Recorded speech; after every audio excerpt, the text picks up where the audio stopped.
Good morning. This is Josh Hayes with Hedge Plus, and here is today's market monitor. Year to date, corn inspections are up 32%, soybeans are up 9%, and wheat is up 18%. So we continue to see strong export numbers. There hasn't been any drop off. Tariff fears haven't led to any countries turning elsewhere as yet. There's the argument that some of this is preemptive, but that just doesn't make sense. And what makes more sense is that there's just nowhere else to go for anyone right now. We think tariffs fears are way overblown, and we think we'll see that beginning next week. Did see some drought up in Rio Grande do Sul. Obviously flew under the radar.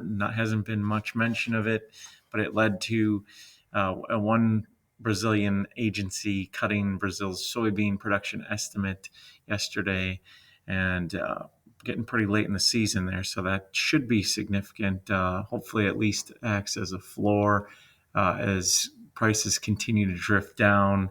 We'll see that. Talk more about that in a minute, but let's hope that's somewhat supportive.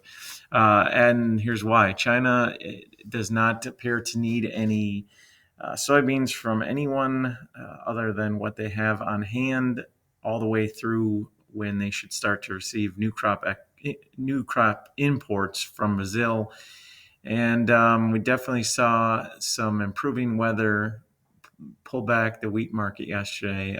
Reports that not only is Russia's winter drought issue not nearly as bad as many thought, but they've actually raised production estimates there. And then also there are certain weather models that are starting to forecast relief and rain for the U.S.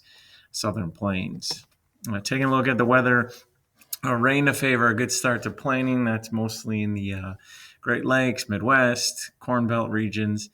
There is one European model that's now showing a favorable chance for rain in the Southern Plains. So it all, I guess, goes back to which models you believe. The other models out there don't seem to agree with that and aren't yet calling for any substantive rain for the Southern Plains.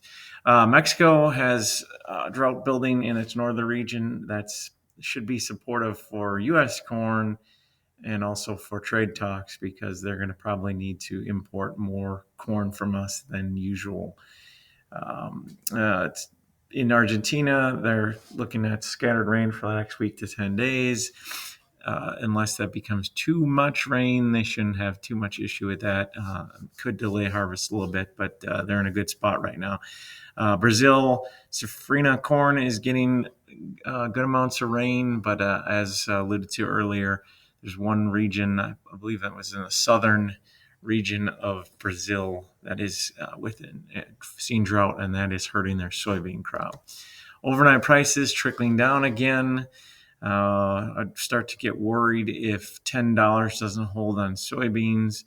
Let's hope some of the production decreases coming out of Brazil will help keep us above 10. And wheat, we've dropped below 550.